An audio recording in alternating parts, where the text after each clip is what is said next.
यारों, इस समय देश की सबसे सरल स्वभाव का जो समाज है, जिसको आदिवासी समाज कहते हैं, उस समाज से राष्ट्रपति बने हैं। देखिए, अपने देश में भेदभाव चलता है, नहीं तो देश हमारा कभी भी पीछे नहीं था, न था, न रहेगा, न है। जब सत्य को हम जानेंगे तभी सदा मगन हो सकते हैं, अन्यथा इसका मतलब ज्ञान की कमी है, तब है ना भैया। सज्जी अक्षरिये में ज्ञान नहीं होता है। मैं तो समझता हूँ कोई ज़रूरी नहीं कि आदमी पढ़ाई लिखा हो। पहले के लोग कैसे थे? अरे भैया, अपने जीने खाने को तो जानवर भी जानते हैं। आदमी को अनंत बनाया गया है, लेकिन नीयत साफ हो, जब वो सत्य को जानेगा, उसकी नीयत साफ हो, वो सत्य को जानेगा। अन्यथा ज्ञान नहीं तो भैया कोई महान नहीं। आपका ज्ञान, आपका कर्म, आपकी सोच, भगवान सब में है। चाहे वो चूंटी हो, हाथी है, आप तो क्या क्या बना सकते हैं। आप अमृत उगा सकते हैं। इतना इतना आपके पास सामर्थ्य है। कहते हैं ना, जैसी नीयत वैसा फल। तो आपके तो सोचने में भी फल है। जब आप खुद सोचना विचारना जान जाएं, तभी भाग्यशाली बनेंगे, अन्यथा नहीं बनेंगे भैया। हम तो भेदभाव नहीं मानते हैं। आदमी का मतलब आदमी तो बड़भागी है। इसका मतलब क्या होता है? ये बतिया हम लोग सुने होंगे, तब ना हमारा विचार आया होगा कि सत्य को हम जानते ही नहीं है, इसलिए परेशान है। सत्य है क्या? सत्य आपके माँ का रूप है। अगर माँ आपकी है तो माँ का सुनो पहले कि क्या कह रही है। उसके बाद पिता से पूछो कि क्या वो कहते हैं। उसके बाद गुरु का सुन के चलो, नहीं तो फ्री में मैये दादा देते हैं, गुरु नहीं फ्री में देता है। हाँ, सतगुरु देता है। सतगुरु उसको कहते हैं जिसको बड़भागी मानो तन से, यानी सबसे प्रेम है, सत्य को जानता है कि अरे भगवान तो सभी में है। अपना कहते हैं ना, अपना ज्ञान, अपना कर्म, अपनी सोच, तो असली भगवान तो बोलता नहीं, फिर आप जानते कैसे हैं?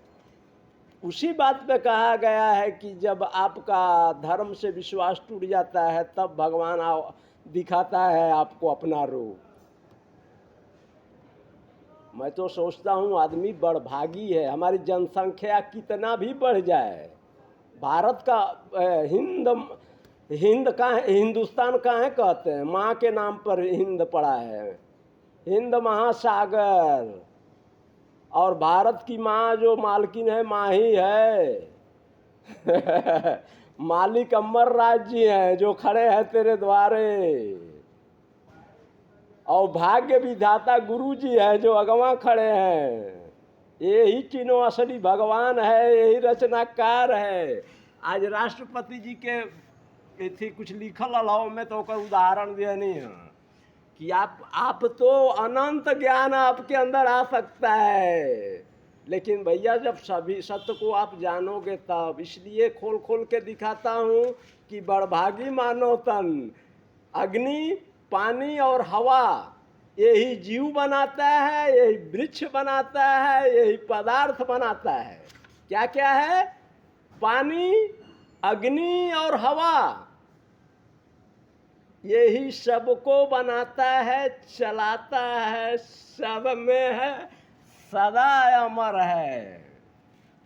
हमारा 3 रूप है। हमारी माँ कौन है? माँ हमारी सदा अमर है। पिता हमारा सदा अमर है। गुरु हमारा सदा अमर है। हम काहे नहीं अमर हो जाते हैं? ये तो बतिया हम जानते ही नहीं हैं। जब हम असली भगवान को जानेंगे तब भी ना। असली भगवान तो बोलता नहीं है। तो उसको कहते हैं जे जाने जे देहु जनाई, तुम जानत तुम ही तुम हो जाए। अक्षर में सब ज्ञान नहीं है मेरे भैया। तेरे दिल में भी ज्ञान आ जाता है जब भगवान चाहता है। जब आप सत्य पे चलते हो तो आपके लिए दरवाज़ा खुलता है, चाहे आप किसी भी परिवार से हो। बड़भागी मानव तन। बहुत बड़ा वीडियो हो जाला तो लोड नहीं होला। कैसन लगे ले वीडियो? आप लोग कुछ बोलते भी नहीं हैं, काहे बनावे नहीं? कुछ प्रेम ही खातिर।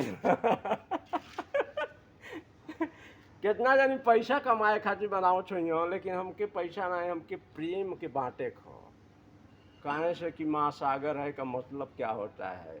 वो जगत की माँ है, जगत सृष्टि की माँ है सागर। आप जानते थे? जगत का पिता कौन है? सूर्य है। आप जानते थे? जगत के गुरु भोलेनाथ जी चंद्रमा जी हैं। आप जानते थे? नहीं जानते थे। अगर जानते थे तो भारत काहे कई बेर गुलाम बना है, काहे कई बेर पीछे है। भैया आदमी के अंदर अगर सत्य का ज्ञान हो तो ही उसके अंदर प्रेम आता है, प्रेम नहीं तो ज्ञान नहीं आता है भैया। इसलिए कहता हूँ भैया, आपका कर्म ही आपको आगे करता है, पीछे करता है। तो माता अगर माँ है तो समझो आप आपकी डबल माँ है, अगर पिता है तो समझ लो डबल पिता है। एक पिता तो अनंत दाता है, उसको जानो पकड़ना अमृत। अमृत यूपी बिहार में सबसे ज़्यादा बरसेला, भोजपुरी में कहत है पकड़े के जाना लो। पहले अपने अपने छते पर हर तरह का फूल लगाए हैं आप लोग। बस ऐसे बड़ा वीडियो नहीं बनाई, नहीं तो लोडे नहीं हुई।